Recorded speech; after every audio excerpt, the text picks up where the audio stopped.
लातूरमधल्या रेणापूर नगरपंचायत निवडणुकीला स्थगिती मिळाल्याने राजकीय पक्षांमध्ये संताप आहे।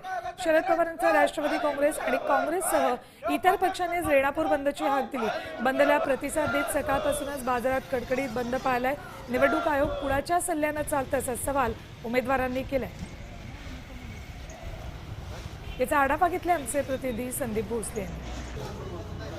रेणापूर शहर बंदची हाक देण्यात आली आहे। खरं म्हणजे रेणापूर नगरपंचायतच्या निवडणुकीला स्थगिती दिल्याने हा निर्णय घेण्यात आला। राष्ट्रवादी शरद पवार गटाच्या वतीने रेणापूर बंदची हाक देण्यात आलेली आहे। काल निलंगा शहर बंद ठेवण्यात आलं होतं, तर आज रेणापूर नगरपंचायत निवडणूक पुढे ढकलल्याने राष्ट्रवादी शरद पवार गटाचे उमेदवार आणि कार्यकर्त्यांनी हा निर्णय घेतला। रेणापूर नगरपंचायतची निवडणूक या निवडणूक आयोगानं सगळं उमेदवारी सगळं अर्ज दाखल करून प्रक्रिया पूर्ण होऊन असताना यांच्या पोटामध्ये कुठंतरी भाजपच्या काहीतरी दुखत होतं, त्यामुळे निवडणूक आयोगाला आणि भाजप सरकारने मिळून ही निवडणूक प्रक्रिया रद्द केल्यामुळं आज रेणापूर शहर आम्ही नागरिकाच्या वतीनं कडकडीत बंद पडण्यात येतं। एकूणच पाहिलं तर रेणापूर नगरपंचायत आणि निलंगा नगर परिषद या दोन्ही नगर परिषद आणि नगर पंचायतची निवडणूक जी आहे ती पुढे ढकलली। त्यामुळे कुठेतरी आता राजकीय नेत्यांमध्ये आणि उमेदवारांमध्ये संतापाची लाट येते। काल निलंगा शहर कडकडीत बंद ठेवण्यात आला होता, तर आज रेणापूर शहर सकाळपासून कडकडीत बंद ठेवण्यात आला आहे। संदीप भोसले, साम न्यूज, लातूर।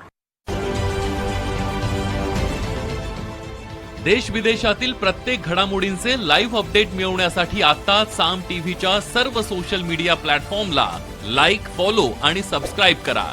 तसंच सर्व नोटिफिकेशनसाठी बेल आयकॉन प्रेस करायला विसरू नका।